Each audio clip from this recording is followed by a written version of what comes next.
ang mga kwento ng pag-ibig, kwento ng buhay at kwento ng pag-asa dito sa Barangay Love Stories. Love Stories.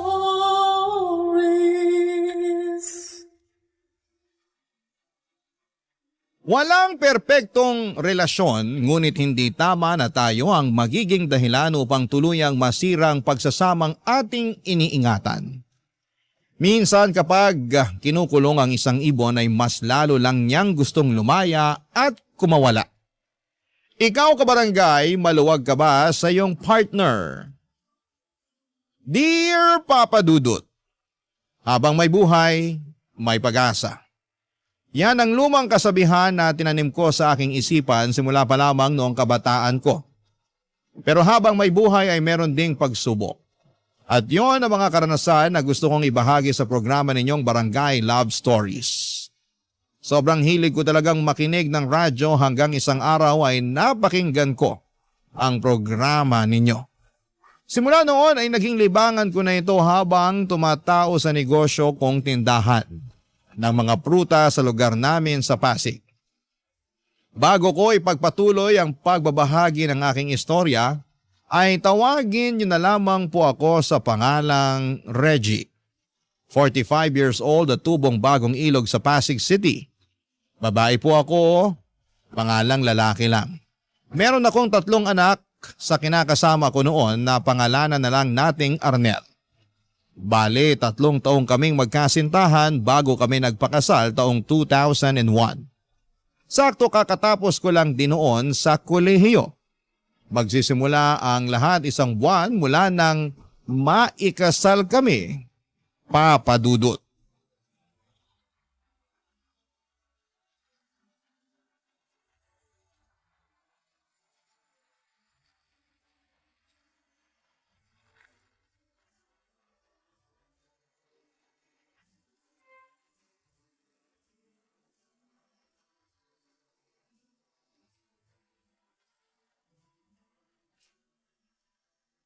Oh, mahal. Bakit nakabihis ka naman yata ng formal dyan? May lakad ba tayo na hindi ko alam? Para makapagbihis na rin ako. Nako, mahal, wala naman tayong lakad. Saka ako lang ang aalis. Ha? Saan ka pupunta? May job interview kasi ako. Tagal na nun nakaschedule eh. Kinakabahan nga ako pero naniniwala ako na makakaya ko naman lusutan yun. Ano? Teka, bakit ngayon mo lang sinabi sa akin yung tukol sa bagay na to? Pasensya ka na kasi nawala na rin sa isip ko. Paano nawala sa isip mo? Pwede ba yun? Oo naman. Maniwala sa'yo. Sinadya mo talaga na hindi sabihin sa akin eh. Bakit ko naman gagawin yun? Ewan ko sa'yo. Basta, hindi ka pupunta dyan sa interview mo na yan, sinasabi ko sa'yo. Ha? Bakit ko naman gagawin yun? Nakabihis na ako oh. Kaya nga magpalit ka na ng damit mo, mahal. Huwag ka na umalis. Hindi mo na kailangan pumunta sa interview o magtrabaho pa kasi kayang-kaya na kitang buhayin. Seryoso ba yan? Alin? Yung sinabi ko na kaya na kitang buhayin? Oo, pati yung ayaw mo akong pagtrabahuhin. Hindi kasi yan yung unang beses na sinabi mo yun sa akin eh. Sinabi mo na rin sa akin yan nung mag-boyfriend-girlfriend pa lang tayo. Buti naman natatandaan mo pa. Kasi seryoso ako nung sinabi ko yon.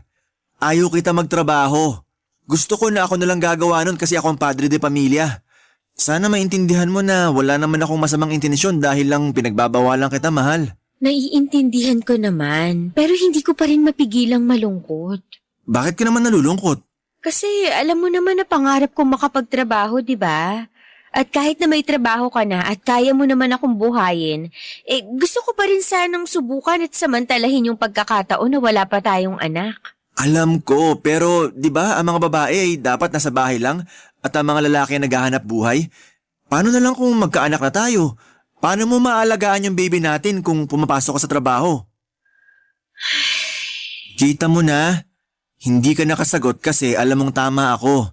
Marami sa mga mag-asawa nagkakahiwalay kasi madalas di sila magkasundo dahil yung asawang babae mas abala pa sa trabaho niya kaysa asikasuhin ng pamilya at mga anak nila. Karamihan din sa mga anak napapabayaan lang. Paanong di mangyayari yun kung hindi naman nasusubaybayan ng isang ina ang paglaki ng mga anak nila, di ba? Ayoko mangyari yun sa pamilya natin. Kaya please lang, huwag ka nang pumunta dyan sa interview mo. Nanghihinayang lang talaga ako.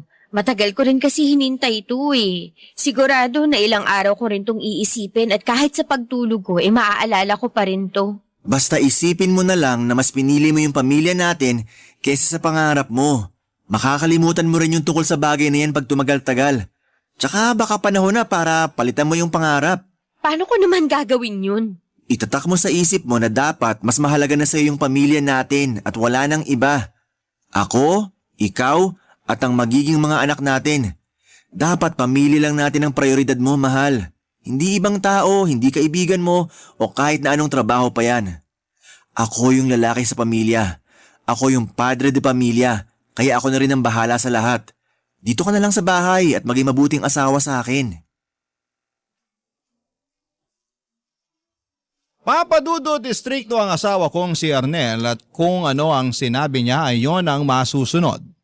At isa na nga doon ay ang pagbabawal niya sa aking magtrabaho kahit na gusto ko sanang makatulong sa kanya at habang wala pa naman kaming anak. Pareho naman kaming college graduate at ang laki ng panghihinayang ko sa aking kurso dahil hindi ko man lang nagamit. Pero dahil nga ayaw ng asawa ko na magtrabaho ako ay nagpasakop na lamang ako sa kanya. Ang ibig sabihin ay sinusunod ko siya, papadudot. Lumipas sa mga buwan at na-promote si Arnel bilang manager ng isang kilalang fast food chain na matagal na niyang pinagtatrabahuhan simula pa lamang nag-aaral kami. Marketing management kasi ang tinapos niya at masaya naman siya sa usad ng kanyang karera ng mga panahong yon.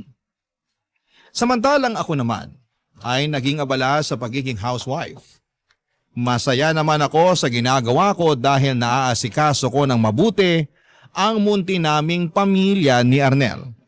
Pero nandun pa rin ang lungkot at panghihinayang sa ibang bagay na pwede ko pa sanang magawa, lalo na yung may kinalaman sa inaral ko.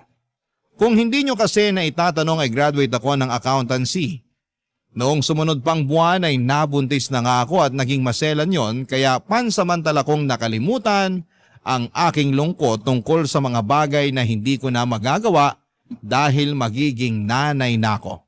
Sa halip ay nag-focus ako sa aking pagbubuntis hanggang sa matagumpay kong naisilang ang panganay naming anak ni Arnel. Sa awa naman ng Diyos ay malusog naman ang baby girl namin. Makalipas nga ang 3 buwan matapos kong manganak ay may binalita ang mister ko sa akin, Papa Dudut.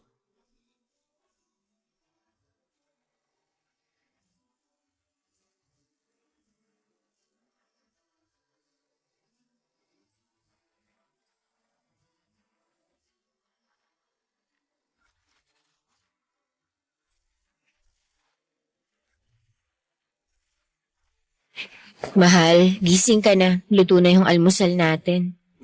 Pwede bang matulog muna ako kahit 5 minuto pa? Pwede naman, pero kakain ka pa. Sayang naman yung niluto ko, mga paborito mo pa naman yun. Talaga? Sige, babangon na ako.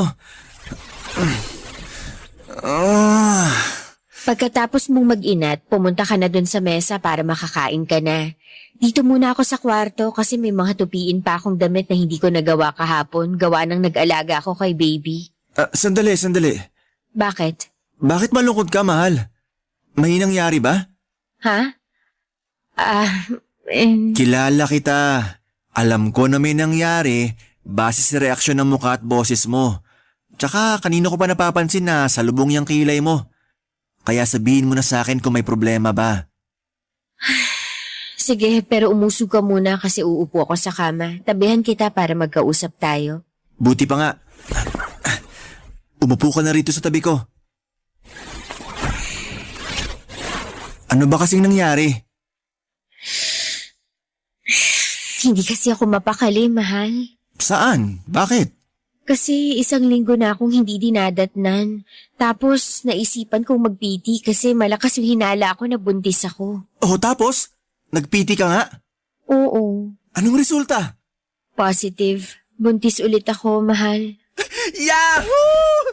Ang galing naman! Nakadalawang anak agad tayo! Pwede bang huminahon ka lang?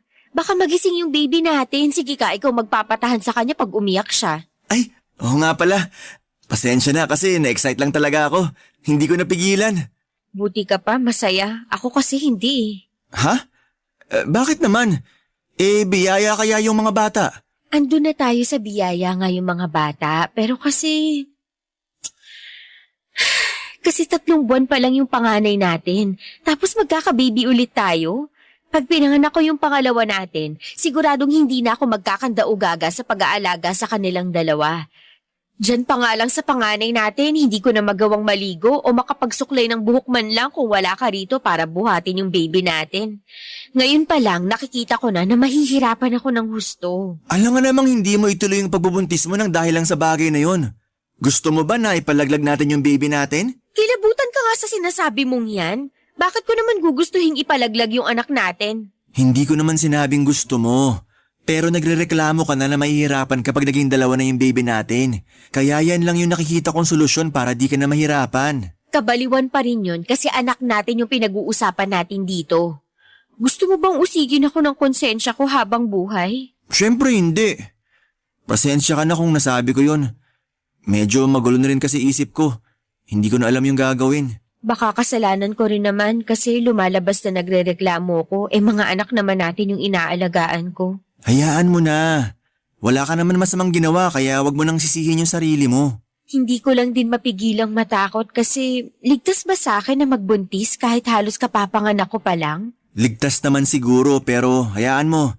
Dahil magpapaalaga naman tayo sa doktor. Hindi kita pababayaan ngayong daladala mo dyan sa sinapupunan mo yung pangalawa nating anak. Salamat, mahal. Walang anuman. At salamat din kasi sobra mo akong pinasaya ngayon na unti-unti nang lumalaki ang ating pamilya. Papa Dudut, may nangyari sa amin ni Reggie makalipas lamang ang 3 buwan matapos kong ipanganak ang panganay namin. Bumalik na rin kasi sa normal ang menstruation ko pagkalipas ng 2 buwan dahil hindi naman ako breastfeeding. Nung una ay ayaw ko pang magpagalaw kasi pakiramdam ko ay hindi pa ako nakakaraos mula sa panganganak pero nagtatampo at sa katagalan ay nagagalit na sa akin ang asawa ko. At dahil uso noon ang mga lalaki naghahanap ng ibang babae kapag hindi na pagbibigyan, ay natakot ako ng husto. Kaya naman tinis ko na lamang ang sakit sa aking katawan na nararamdaman ko ng mga panahong yon para mapagbigyan ko lamang ang gusto ng asawa ko. Pero hindi ko akalain na mabubuntis niya agad ako. Aaminin ko na gumuho ang mundo ko nang nalaman ko na magkaka-baby ulit kami ni Arnel dahil nga maliit pa ang panganay namin. At mas lalo kong naisip na imposible na akong makapagtrabaho nito kasi matatali ako sa pag-aalaga sa mga anak namin. Akala ko noong una ay sweet yung hindi ka gustong pagtrabahuhin ang asawa mo. Lagi kasi yung sinasabi sa akin ni Arnel kahit na noong hindi pa kami kinakasal. Pero habang tumatagal ay lumiit ng lumiit ang mundo ko na umiikot lang sa 4 na sulok ng bahay namin at pakiramdam ko ay nasasakal na ako sa aming relasyon, Papa Dudut. Barangay Love Stories. Barangay Love Stories. Papa Dudut, inopen up ko kay Arnel na nangangarap pa rin ako makapagtrabaho para magamit ko naman ang pinag-aralan ko. Pero nagalit lamang siya sa akin at sinabi niyang makontento na lamang ako sa pagiging nanay sa mga anak namin at asawa sa kanya. Masama ang loob ko pero nag-focus na lamang ako sa panganay namin at sa pagbubuntis ko sa pangalawa naming anak. Hindi nagtagal ay nakaya ko namang pagsabayin ang pagdadalang tao habang nag-aalaga ng bata. At dumating yung araw na matagumpay ko ulit na naisilang ang anak namin. Kaso, makalipas lamang ang 5 buwan pagkatapos kong mga anak ay nabuntis na naman ako ni Arnel. Mas lalo kong naisip na nilalayo ako ng asawa ko na matupad ang kagustuhan kong magtrabaho kapag malaki na ang mga anak namin. Kaya nga nagpatong-patong na lamang ang mga sama ng loob ko sa kanya. Pero ayoko naman yung dibdibin masyado dahil kailangan pa ako ng mga bata at nang ipinagbubuntis ko ng mga panahong yon, Papa Dudut.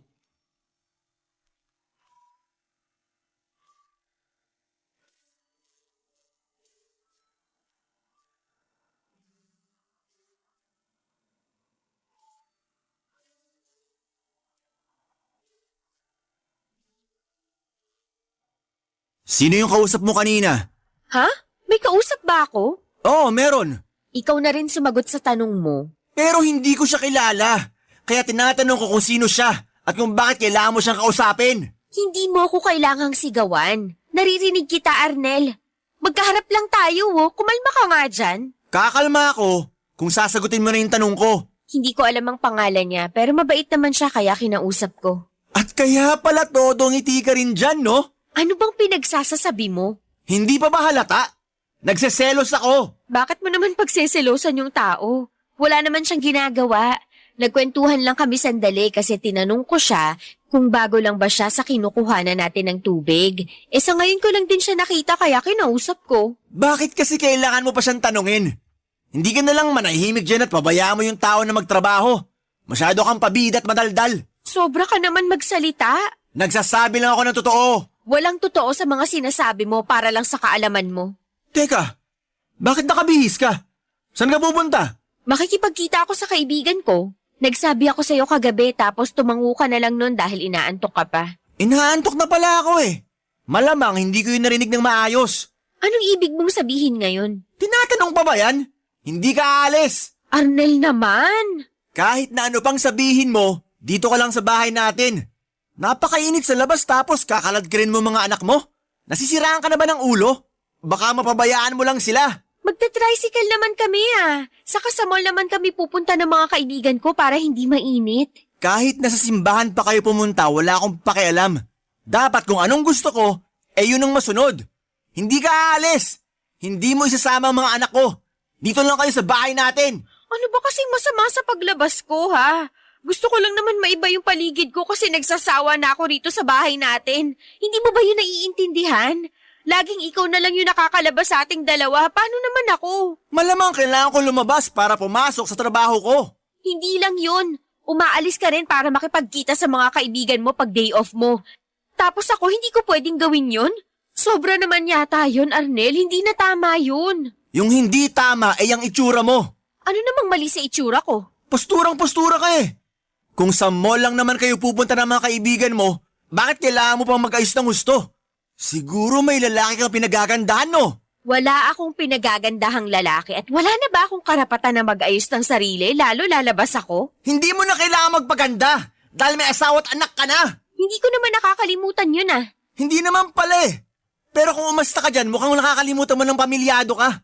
Baka akala mo na wala na sa isip ko yung delivery boy ng tubig na kinausap mo kanina. Ewan ko sa'yo. Para ka namang tanga Paulit-ulit tayo. Kung ano-anong iniisip mo wala namang katotohanan yung mga binibintang mo sa akin. Bakit ko naman gagawin yun mahal kita, saka yung mga anak natin? Sige nga. Hindi ko alam. Kaya nga para di na ako magkaganito, sundin mo na lang ako. Di ba, masunurin ka namang asawa? Patunayan mo sa akin na marunong ka sumunod sa mga gusto kong mangyari para hindi na tayo mag-away pa.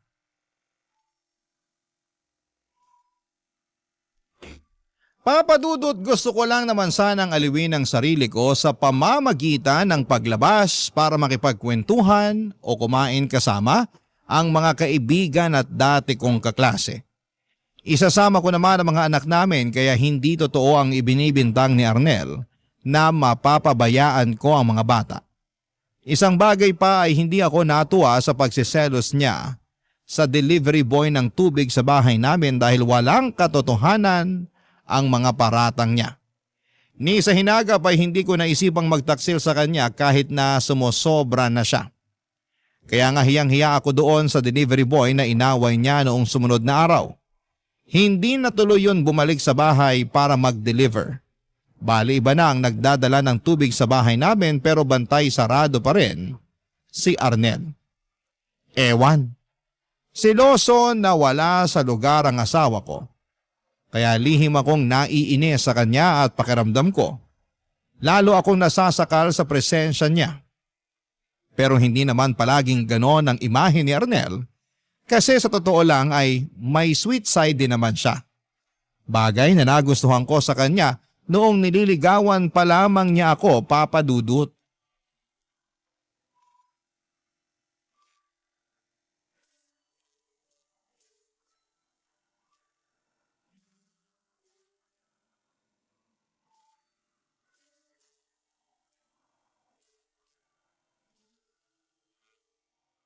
Hanggang ngayon ba may tampo ka pa rin sa akin, mahal? Paano ko sabihin kung oo, magagalit ka ba sa akin? Hindi, pero malulungkot ako. Bakit naman? Kasi isipin ko na hindi mo naiintindihan na pinoprotektahan lang kita laban sa mga manyak sa labas ng bahay natin. Kaya madalas kitang pagbawalan na umalis. Hindi na kasi natin sigurado yung panahon. Baka mamaya may mangyari sa inyo ng mga anak natin pag lumabas kayo ng bahay. Arnel naman, hindi naman ako siguro ganun katanga para hindi isipin yung kaligtasan namin ng mga anak natin sakaling lumabas ako, di ba? Prioridad ko pa rin naman yun. Hindi ko ipapahamak ang sarili ko pati na yung mga bata. Tungkol naman dun sa mga sinasabi mong manyak, sa itsura kong to na mukha ng losyang dahil sa pag-aalaga ng 2 bata at buntis pa sa pangatlo natin, pag-iinteresan pa ba nila? Baka nga makita pa lang nila ako, tumakbo na sila palayo sa akin kasi napagkamalan nila akong aswang. Di bali ng ganun. At least panatag akong walang mananamantala sa'yo.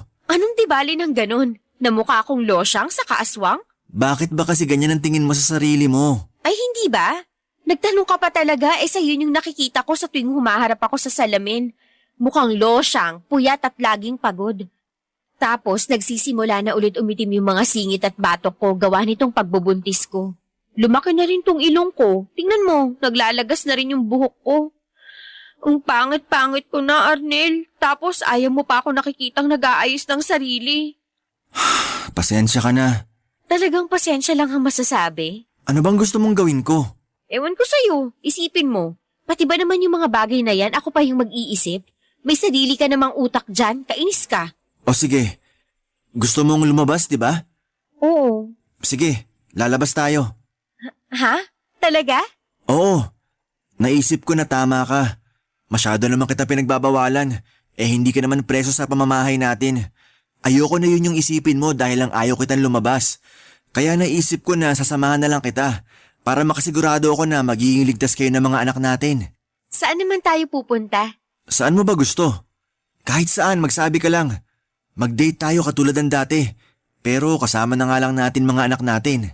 Wala namang problema sa akin yun. Lalo, wala naman tayong mapag-iiwanan sa mga anak natin. Sige, ganun na lang. Mag-isip ka ng lugar na gustong-gusto mong puntahan. Tapos sa day off ko, lalabas tayo. Talaga? Totoo ba yan? Oo, totoo yan. Tsaka paraan ng pakikipagbati ko rin to sa'yo.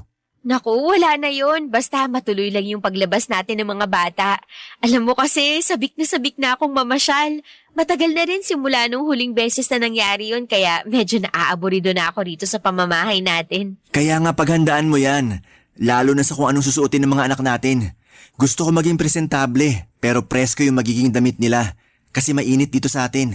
Alam ko naman yun. Hayaan mo at hahanapan ko sila ng maayos na damit. Salamat, mahal. Salamat din, mahal. Hindi mo alam kung gaano mo ako napasaya.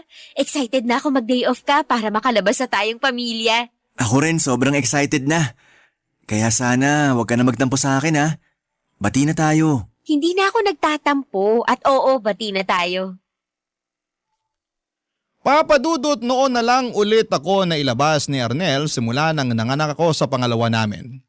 Para akong ibong nakalaya sa hawla ng mga panahong yon kaya naman sobrang saya ko. Sinulit ko na ang pamamasyal namin dahil alam kong baka matagal ulit yon mangyari. Habang nasa labas kami ay biglang bumalik sa akin ang nakaraan. Yun bang bago pa lamang kami magkasintahan ni Arnel dahil madalas na niya talaga akong nilalabas noon para mamasyal at mag-date. Gaya ng sinabi ko ay may sweet side rin si Mr. ko. Likas siyang maalaga at malambing. Kaya nga nagustuhan ko siya ng husto kasi pakaramdam ko ay nasa kanya na ang lahat ng katangiang hanap ko sa isang lalaki. May pangarap din siya sa buhay at lagi niyang sinasabi na hindi niya ako pababayaan. Lalo na pag may sarili na kaming pamilya. Kaya nang dahil sa date naming yon, papadudod ay naramdaman ko ulit na maging malaya at maging masaya. Barangay Love Stories. Barangay Love Stories. Papadudod mali siguro talaga na umasa ako na magbabago pa si Arnel, lalo na sa pagiging seloso niya. Dahil pagkatapos ng date naming yon ay tumindi ang pagsiselos na nararamdaman niya. Hindi niya makalimutan yung mga nakasalubong naming tao na napatingin sa akin ng panahong yon. May sinabi pa siya sa akin na ginusto ko raw na habulin ang tingin ng mga kalalakihan dahil sa pananamit ko. Ako na lamang ang naaburido kasi siya lang naman ang nakapansin ng mga bagay na sinasabi niya sa akin. Wala akong ginagawang masama, formal ang pananamit ko pero hindi ko na kasalanan kung may tumingin man sa akin. Hindi ko na yon kontrolado. Kahit na mabuting ama si Arnel sa mga anak namin ay hindi naman siya mabuting asawa sa akin. Bukod sa pagsiselos niya ay ramdam na ramdam ko na kinokontrol na niya ako. Sa totoo lang, ang dami na niyang pinagbabawal sa akin. Halimbawa noon ay ang pakikipag-usap sa ibang tao, lalo na sa mga hindi niya kilala. Bawal na rin ako mag-makeup at magpaganda para hindi raw pansinin ng ibang tao. Bawal mag-lipstick, gumamit ng cologne at kahit na anong pabango. Bawal din ang magpa-manicure at pedicure. Grabe. Hindi ko na alam ang gagawin. Para na akong mababaliw nang wala sa oras. Hindi nagtagal ay pinanganak ko na ang pangatlong anak namin ni Arnel. Mas naging tutok ako sa pag-aalaga sa mga anak namin kahit na pagod na ako. Tapos kapag sumusumpong ang toyo at pagsiselos ni Arnel, ay nadaragdagan lang ang pagod na nararamdaman ko, Papa Dudut.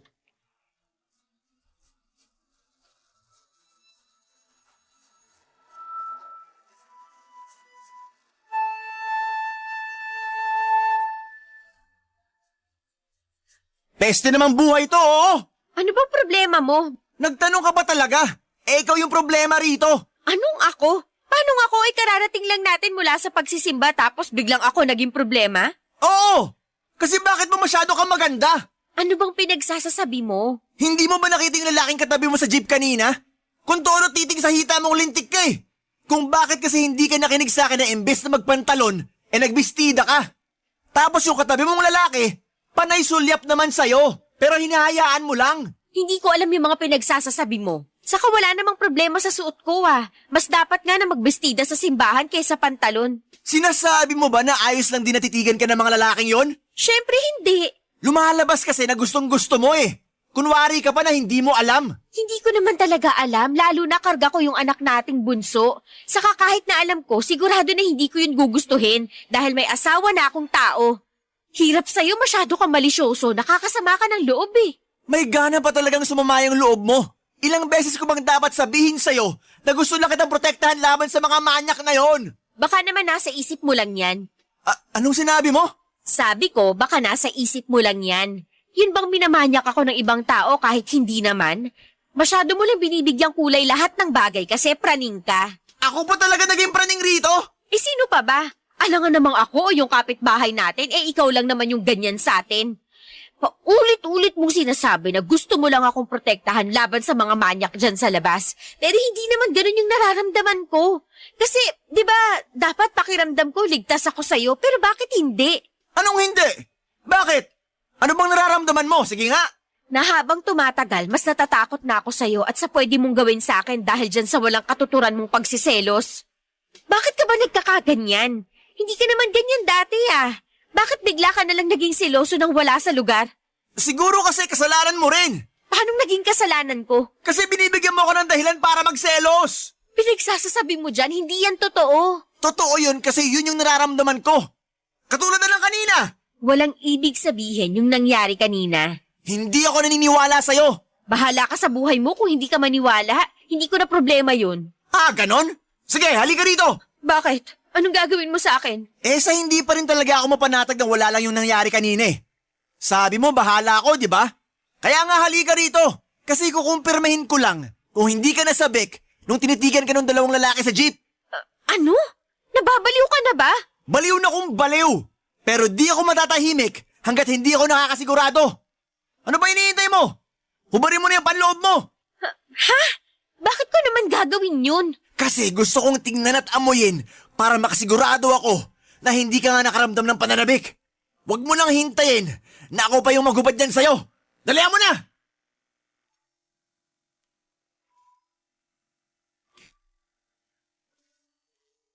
Papadudot, ginawa nga ni Arnel sa akin ang bagay na gusto niyang gawin upang makumbinse ang sarili niya na wala akong naramdamang pananabik doon sa mga lalaking nakatabi ko sa jeep.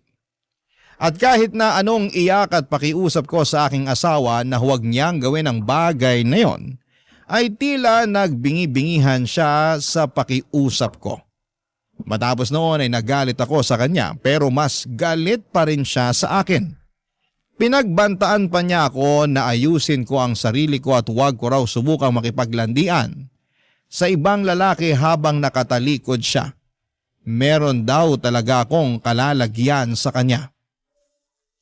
Papadudot, yun na yata ang pinakamalalang away namin ni Arnel nang dahil sa pagiging seloso niya.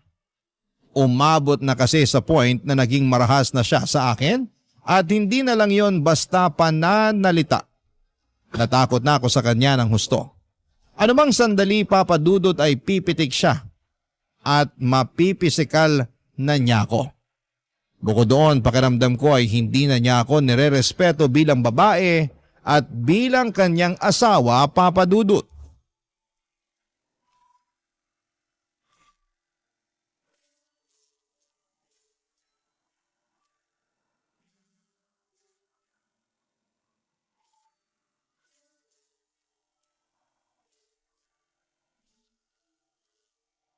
Mahal, sige na. Pagbigyan mo na ako. Miss na kita eh. Bango naman. Ano ba, Arnel? Ayoko, wala ako sa mood. At bakit wala ka sa mood? Pagod ako eh. Masakit katawan ko. Gusto ko na lang matulog. Pwede ba yun? Hindi pwede yun. Kasi matagal na rin simula nung huling beses mo ako pinagbigyan. Anong matagal? 2 gabi pa lang naman yung nakalipas ah. Hirap sa'yo, masyado kang mainit. Akala mo sa akin parausan mo? Anong parausan? Yun kasi yung nararamdaman ko eh. Na parausan mo lang ako. Na anumang oras, pwede mo akong galawin at gamitin para matugunan yung pangangailangan mo. Hindi ka marunong makinig pag sinasabi kong pagod ako o wala ako sa mood. Kasi para sa'yo, responsibilidad ko na pagbigyan ka sa lahat ng oras na gusto mo. Natural! Asawa kita! Kaya ano bang nirereklamo mo dyan? Hindi naman yun ang issue rito, kundi ang pagiging mainit at mapilit mo sa kama. Kainis naman! Dami mong arte! Buti pa mag-iyosin na lang muna ako sa labas kaysa makipagtalo sa'yo. Teka, ano yan? Alin ba yun? Yan oh! Ano nga yun? Yung nasa basurahan. Kukunin ko para makita mo. Pati ba naman basura natin pinag-iinitan mo? Paanong di mag-iinit ang ulo ko? Pakete to ng pills. Ha? Sa'yo ba to? Sa'yo to eh. Iniinom mo to? Magsabi ka ng totoo. Oo, akin yan. At oo, iniinom ko yan. Bakit ka umiinom nito nang hindi ko alam? Tinatanong pa ba yan? Siyempre, ayoko pang mabuntis. Walang hiya ka, Reggie! Yan ang dapat sa'yo! Hayop ka, bakit mo ako sinampal? Kasi marunong ka na magsikreto sa akin! Hindi ganyan na mag-asawa! Ginawa ko lang yun kasi sigurado ako na pag nalaman mong umiinom ako niyan, siguradong magagalit ka sa akin at baka nga ipatigil mo pa. Ipapatigil ko talaga! Kasi ito pala ang dahilan para hindi tayo magkaanak ulit! Ilang anak pa ba ang gusto mo mula sa akin?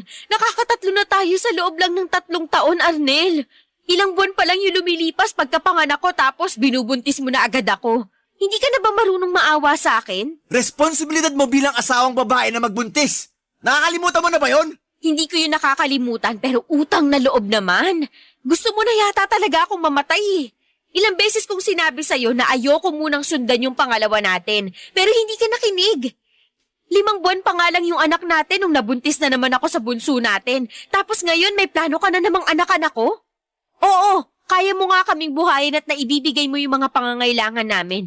Pero hindi pa rin sapat na dahilan yun para ganituhin mo ako. Sinabihan na rin tayo ng doktor natin na delikado para sa akin na mabuntis agad. Lalo hindi pa nakaka-recover yung katawan ko sa panganganak. Pero hindi ka marunong makinig.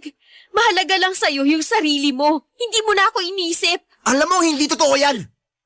Yun yung totoo. Dahil yun ang nararamdaman ko. Hindi mo na ako ginalang bilang asawa mo. Tapos, hindi mo na rin ako nirespeto bilang tao. Kung ganyan lang din naman ang gagawin mo sa akin, bakit hindi mo na lang ako patayin ngayon? Ano ba pinagsasabi mo? Patayin mo na lang ako kasi pagod na ako makisama sa'yo. Papa Dudut, nagkaroon talaga ako ng matinding galit sa asawa ko na nag-ugat matagal na ang panahon ng nakakalipas. At magpahanggang ngayon ay hindi pa rin tuluyang nawawala ang galit na yon. Pero pagkatapos ng matinding away naming yon ay sinuyo ulit niya ako tulad ng dati. Ngunit hindi na ako nadala at nagpabola sa mga matatamis niyang salita. Sa kabila ng lahat ay pinili ko pa rin makisama kay Arnel dahil siya pa rin ang tatay ng mga anak namin.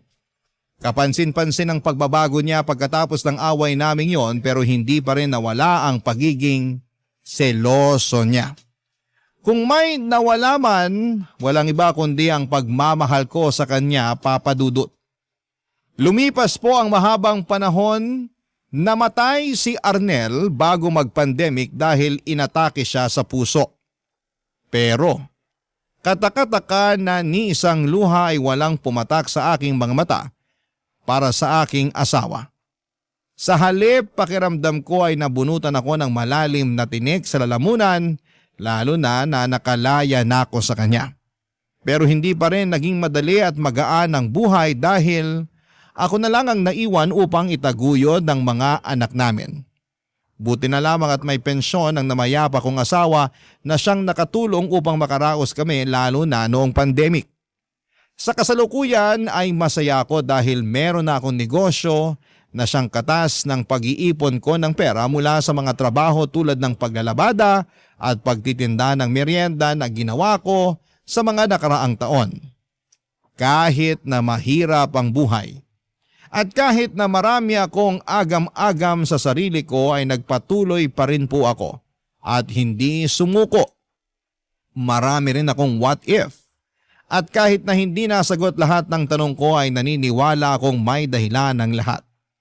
Malaking bagay din sa akin ang suporta ng mga anak ko at ilang pinagkakatiwala ang kaibigan upang mas makaya ko po ang lahat.